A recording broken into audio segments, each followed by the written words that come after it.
The opinions expressed in the following programs are those of the participants and do not necessarily reflect those of Rogers nor Rogers TV.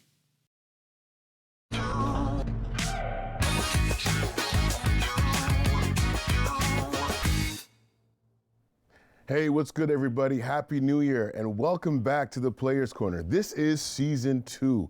So happy to have you here. Thank you for joining us. In studio today, we have a guest by the name of Karim. If you don't know him, you will get to know him. He is a transfer that is heading to Louisiana State University as a defensive end. Now, Paris, thanks for joining us. Thank you for having me. It's great to have you on board, man. It's been a pleasure to watch your journey, but a lot of people haven't really recognized your journey just quite yet. And I brought you here to kind of put you on a platform so people can understand who you are, where you've come from, and what you're about to do with your life right now, man. So tell me something. How'd you get started in this game of football? Was football your first sport? No, well, originally I was focused on basketball.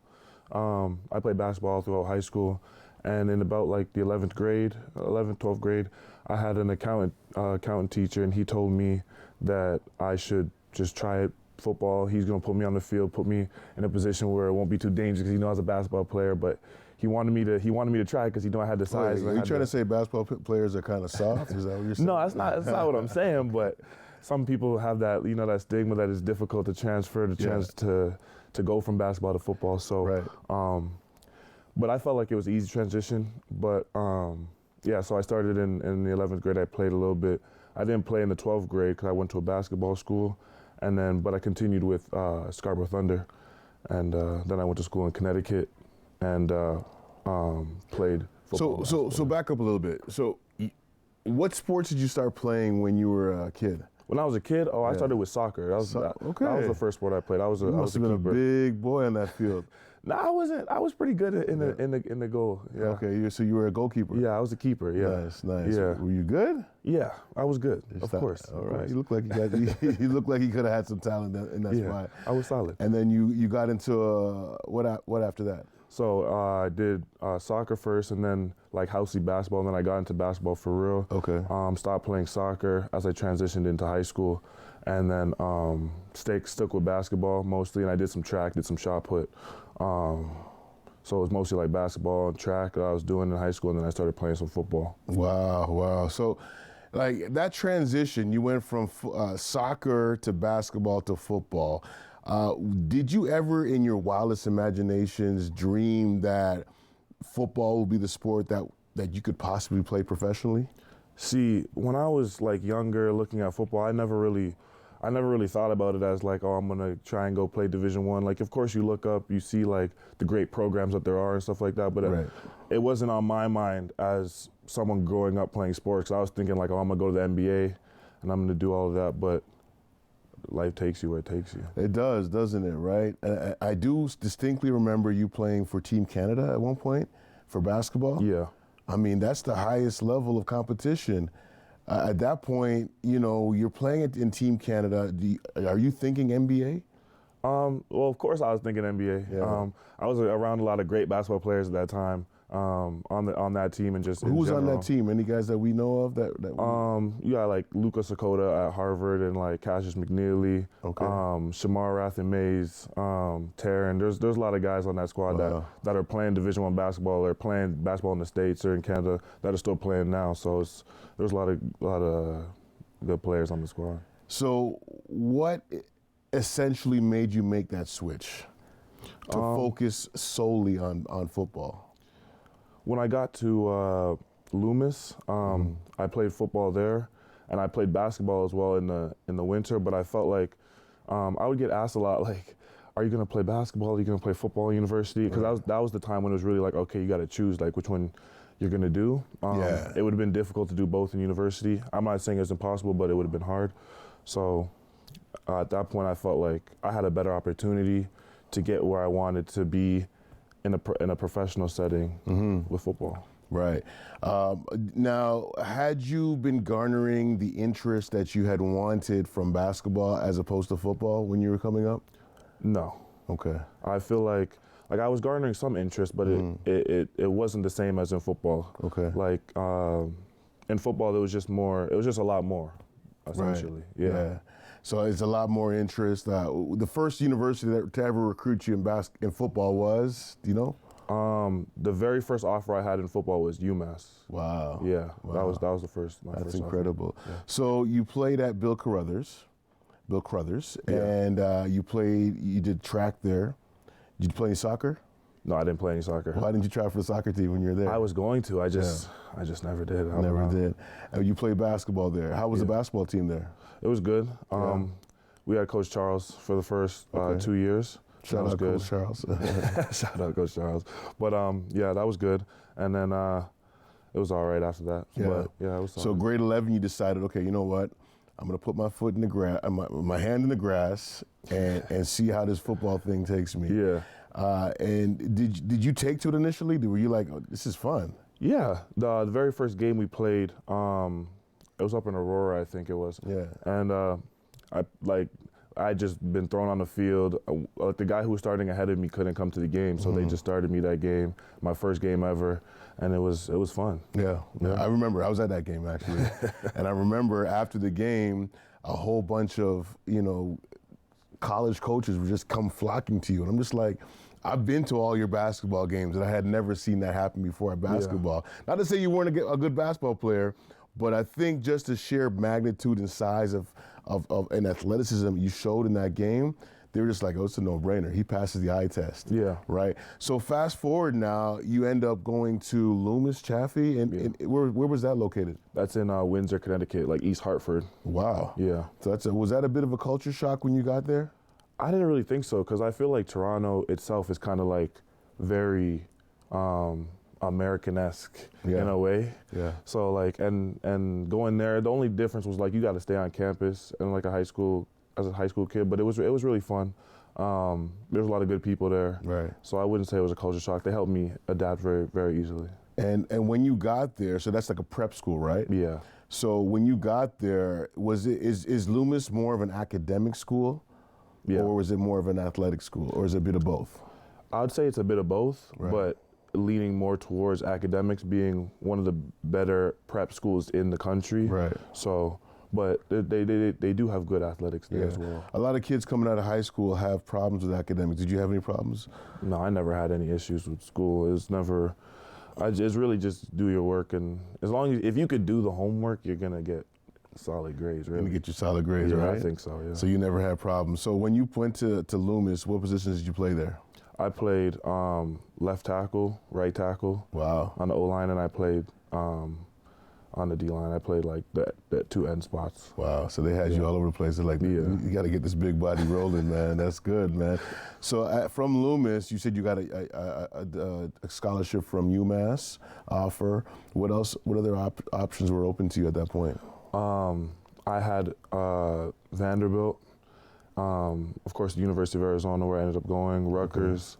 I also had some FCS schools as well. I want to say maybe like 6 or 7 FCS schools. And what's FCF mean for those who don't know?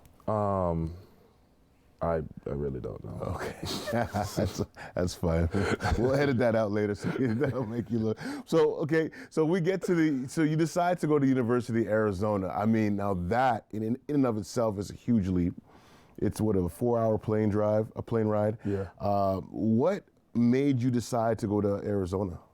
I think being where I was at that time, a big factor was the weather. Right. But also, it was a good culture. I liked the people that were there. After my first year, they weren't there anymore. But at the time, I liked them, and that was good. I remember during your whole recruiting, trips and visits. Unfortunately, I wasn't able to go on that time. But I remember distinctly telling your parents, your mom, I'm like, he's not coming back after he goes to Arizona. Once he sees those palm trees, those cactus trees, and the beautiful weather, there's no way you're coming back. So you were sold once you stepped foot on Arizona soil, weren't you? Yeah. What about Arizona really made you gravitate towards that experience? As I said before, like the people, I feel like they really made it like the most enjoyable. Right. And the visit itself, just like the weather, I visited in January and it was like 20 degrees, like it was warm. Wow. So it was just, everything was just like. It's just perfect. Yeah. So you didn't even care what the record was. See, when I was in high school, I didn't understand what I know now. You know what I'm saying? So I was looking at it like, am I going to play the position I want to play? And am I going to have fun when I'm at school? So what position did they recruit you for? Defensive end. Okay. Yeah. And when you went in there, you didn't even care who was there before you. You're just like, I just want to play this position. I want to play the highest level and play in 20-degree weather all year round. Yeah. I don't blame you, man. I don't blame you. So talk about your experience at Arizona. How was it? It was up and down, but it was good overall, I would say. Give me the good. Well, the good was just the people I've met. I liked the school, of course, and I had fun. Like I liked my major and stuff like that. The environment was good. I liked the city of Tucson, and the people. My teammates were great. I had a good time with them. After your first 2 years, your coach got fired, right? After the first year. First year, he got fired. Yeah. How was that as a transition? Because now you're getting used to, you're a freshman coming in, you're getting used to a coach that recruited you probably, and now he's no longer there. How was that transition?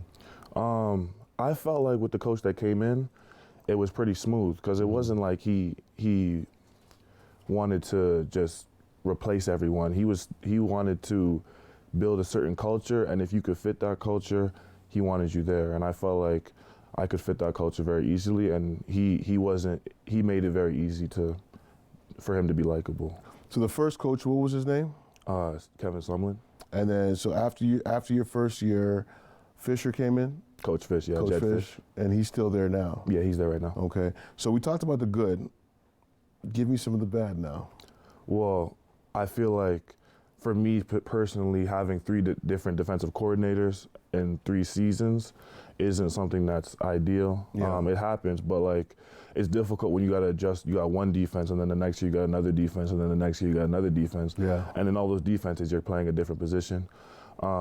It's kind of difficult. Right. Especially, and also when a new coach comes in, they didn't recruit you, and it feels slightly different. Right. It's not the treatment, but just the overall feel. Because they didn't recruit you. You're not one of their guys. Yeah. And so when they came in, did they have their own guys specifically that they had for that position? That first year, they didn't really bring in that many guys with that recruiting class because he got hired kind of late. But the next year, you bring in guys, and we got another defensive coordinator, so it was a whole different system, and I played a whole different position, and that's just a whole different thing. But yeah. Okay. Talk about the transformation of yourself from being a young adolescent teenager into becoming a man while you're at the University of Arizona. How did you change physically? I think the strength coach that Coach Fish brought in, he really transformed my body. He helped me get to like where I wanted to be. So from a physical aspect, I feel like I went to another level. Mentally, the same thing though as well, because like you're living it's a different environment than I was in out here. You have to grow up a little bit. You're like, I don't have my mom and stuff like that. Right. You got to do what you got to do. Yeah. So what was your size going? How big were you? I was going in. I was probably like 245. 245. Yeah, Okay. and right now I'm probably around 275. But when I first got there, I went from like 245 to around, I want to say like 290. Right. And then I didn't feel like that was good. A good 290. So I went. Hold that thought. Yeah. I want to talk to you a little bit about that transition, but a little bit after the commercial. So Okay. We're going to come right back with Paris Shane and talk about his transition from Toronto to Arizona into LSU.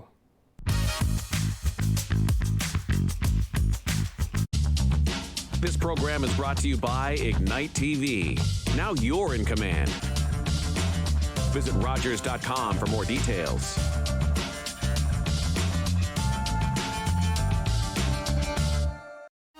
I have a really big passion for dance. I get a little bit bullied at school, and I'm never gonna let anyone stop me. You made new friends with us right here. I think that there are limitless possibilities to what we can achieve. You are a star. Your life will never be the same. It was just breathtaking. Live the life of your dreams, make it real.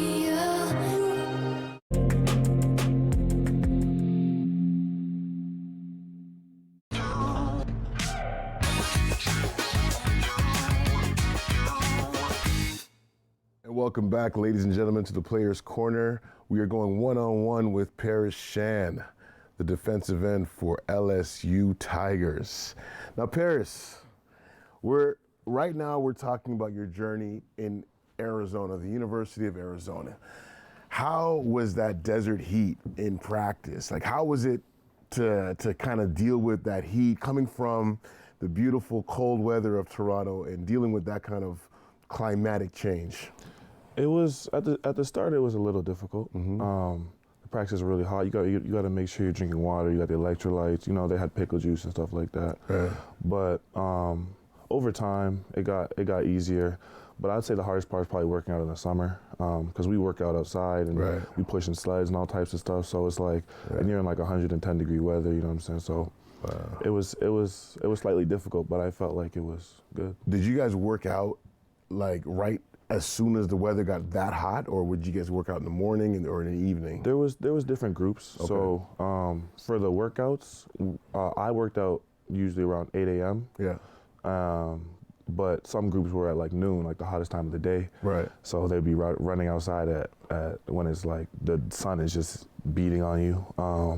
But practices were in the afternoon, so it wouldn't be too hot. It would still be hot, but not as hot as it would be in like the morning or the early afternoon. Was there ever a moment, like during either practice or school or what have you, where you felt like, this ain't for me, this ain't it? I've never felt one of those moments where I was like, no, I want to quit. But there's been hard moments where it's like, damn, like this is hard. Yeah. But you always find a way to get through. Especially when you have teammates that are helping you along the way. Right. That makes it a lot easier. You're not doing it by yourself. They're struggling too. They're going through it too. So yeah, I've never thought like, oh, I need to quit, but there's definitely been hard times. Yeah. For me, I always remember that come to Jesus moment when I got to the CFL and the NFL, and I realized, wow, I'm here. Like, it was either somebody hit me in my mouth, or I got run over by somebody, or I made a really good play, or I got reamed out by a coach. What was your moment of reckoning where you realized, yo, I'm actually here.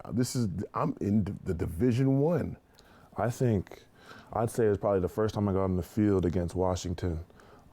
We were in Husky Stadium. It was during COVID, so there wasn't any fans, but it was still a competitive game.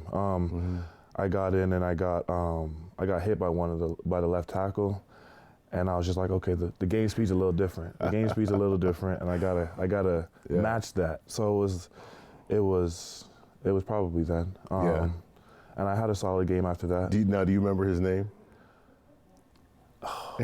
Because when you see you on the next level, you be like, I remember you. You did that to me. I played against him this year. How'd you do? I did solid. He's not playing left tackle anymore. He's playing left guard. Okay. But I did a lot better than. You got him demoted. That's what's up. You see what happens? That's good, man. So yeah, like I love talking about those moments where that really define your career and that really define where it's going to take you to the next level. So you come to now your third year at the University of Arizona. What are you thinking towards the end of this season? Overall, I was just thinking that I was thinking a lot of different things. I didn't feel like I was playing the position that I wanted to be in. Okay. And coming at the end of the season, speaking with all of the coaches and stuff like that, there was just a mutual disagreement, so I decided it was time to. Wow. Now that's difficult as a player, because now you go through about 2 or 3 different transitions. You go through from high school, or from prep school, into a huge university. Okay, you have one coach, he gets fired. You bring in another coach with a bunch of other defensive coordinators, and they have different beliefs in where they see you, and different places they want to put you. And now you have to be able to speak up and tell them exactly how you feel about that. Yeah. How difficult was that, having that conversation? I felt like it wasn't too difficult.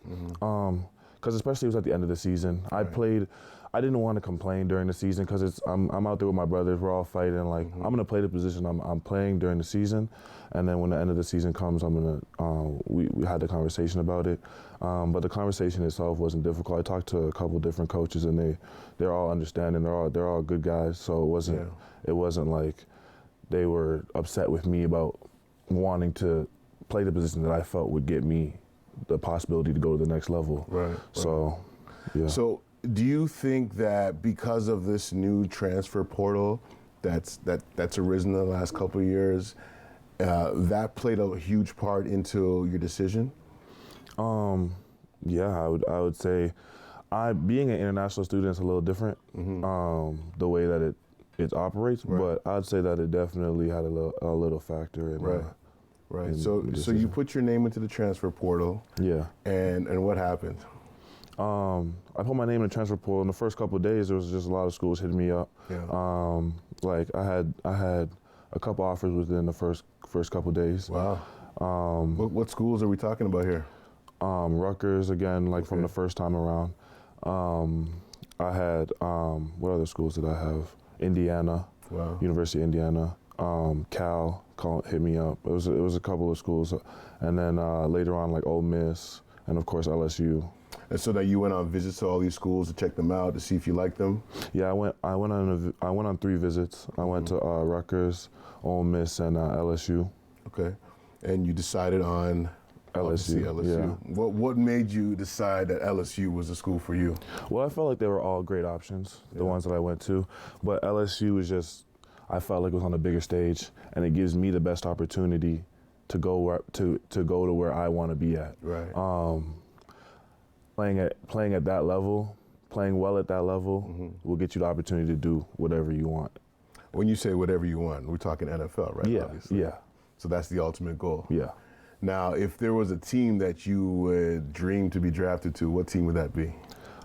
I feel like that question has a couple different sides to it. Okay. But if I had to... Expound, please. Thank you so much for expounding. Just dream, I would say the Ravens, because I've been a Ravens fan since I started watching football with like Ray Lewis, Joe Flacco when they won their second ring. Right. But if it was just like monetary and stuff, I'd probably say the Raiders. You know. The Raiders. Yeah. Okay. No you state, like that West Coast no weather, state income tax. You know, it's just hot over there. It's chill. Yeah. The Raiders don't really win too often though. It's tough out there, man. It's tough sledding. It's Vegas. You know, they're gonna start winning. Yeah. I think so. Yeah. But that'd probably That's cool. Or like maybe the Cowboys. So what makes you think that LSU is not going to move you around like the University of Arizona did? I just have trust in them that they're gonna do what they told me that they're gonna do. And you're not the player you were in your first year. Exactly. I understand it a lot more, and I'm better than I was in my first year as well. But in my first year, it was more of a 4-eye, like a 3-3 stack kind of thing. So when you say 3-3 stack, so you got three down linemen and 3 linebackers behind you. Okay. Yeah, and we had an outside linebacker that would come up to the edge, but he was more of like a smaller guy. So so I wasn't really playing end. I was playing end, but I was rushing from a 4-eye 90% of the time. Right. Yeah. And so now you'd be more of in your natural position. Yeah. Okay. And with the goal of the NFL.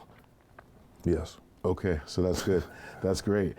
So the coaching staff at LSU really persuaded you to come there and be a part of their program. What are you looking forward to the most? I'm looking forward to a lot of things. I'm looking forward to the atmosphere, just being around guys that are. I feel like iron sharpens iron. You know what I'm saying? So there's a lot of good. You got good O linemen over there. You got other good D linemen over there. Right. Having that much competition is only going to make me better, and I love to compete. So I feel like that's just what I'm looking forward to the most. You've got this air of confidence about you. Where does that come from? I feel like it comes from my experience and going through it and understanding that I know I can do what I say I want to do. Right.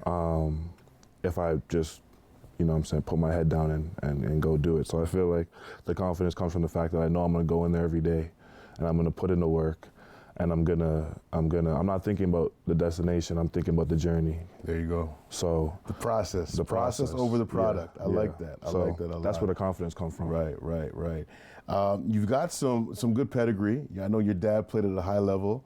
Where did he play? He played basketball, right? Yeah. Where did he play? Oh, he played all around the world. He played in a multitude of different countries. And different. He's probably played on every continent. Maybe excluding like Australia, but I'm not even sure if he played there. But he's played in a lot of different places. So fun fact, I went to high school with Paris's dad, and he was a couple years older than me, so he was playing on the senior team when I was there. But he was a mammoth center. He was about 6'10" and just incredibly long arms and hands. And I see that you've garnered some of that. You've received some of those attributes as well. And I'm hoping that you can use that to good usage. And I'm glad to see where you're at right now and the confidence that you're exuding. And I hope that continues with you. My question for you is this, which is really important. Who do you have to win the NFL Super Bowl? I think the NFL is really a toss-up this year because coming in, everyone had their expectations about certain teams, and like it's just kind of up in the air. But I'm gonna say if I had to pick one team that I could be like, all right, I'll put my money on, I'd say the Chiefs. The Chiefs, huh? The Chiefs are always there, and it's like, okay, I'm gonna put my money on Patty. So you guys heard that, right? So it's a Ravens fan that wants the Chiefs to win. That's crazy to me. It's crazy. I don't want the Chiefs to win. I mean, I'm a Bills fan, and I would never pick anybody else over the Bills. Like, but the Bills, you guys got Josh Allen, you got Stephon Diggs, you got some players. We're missing Lamar, a healthy Lamar. In all honesty, we don't have any weapons at the wide receiver spot. Our best wide receiver is Mark Andrews, and I don't know. I might have a good inside hook on a wide receiver that they might could use, but we'll talk about that in another episode. Well, listen, like I said, your confidence it permeates, right? And I want to know if in about a minute, what advice would you give to young athletes right now coming up that want a Division I scholarship? Yeah. And any advice I would give would be, you really just got to work for what you want, and that's in the classroom, that's in the on the field, or whether it's basketball, football, whatever they want to get into in the Division I level. But you got to just put in the work, because I had a lot more opportunities come to me because I have good grades. You know what I'm saying? Schools look at you. You just got to be a genuine person, have good grades, go to work, and you got to like working. If you don't like going in there every day and squatting and hang cleaning and power cleaning and running, you're gonna have a hard time, because you're gonna come in there every day like, I have to come in here and do this. But it's more like I come in there with the mindset I get to go in there and work out every day for free with, you know what I'm saying, with people that I like. So it's a different mindset that I feel like you have to have. Well, Paris, this has been an incredible pleasure to sit down and talk to you finally. I really wish you nothing but the best. More life, more success in everything you do, man. Thank you. Take care of yourself, man. Appreciate that. This has been the Players Corner with Karim Grant. I look forward to seeing all of you next time as we talk with some of the greatest and best athletes that this area has to offer. Until next time, all the best to everybody.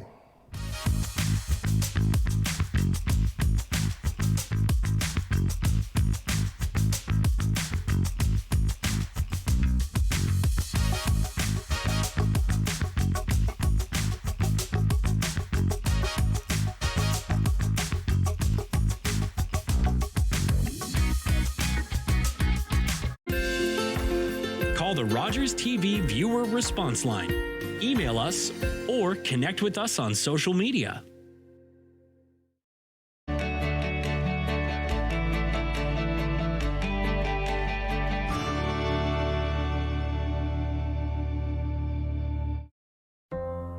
$6,423 missing threads. One for every hate-fueled protest and social post. From just the first 3 months of 2023.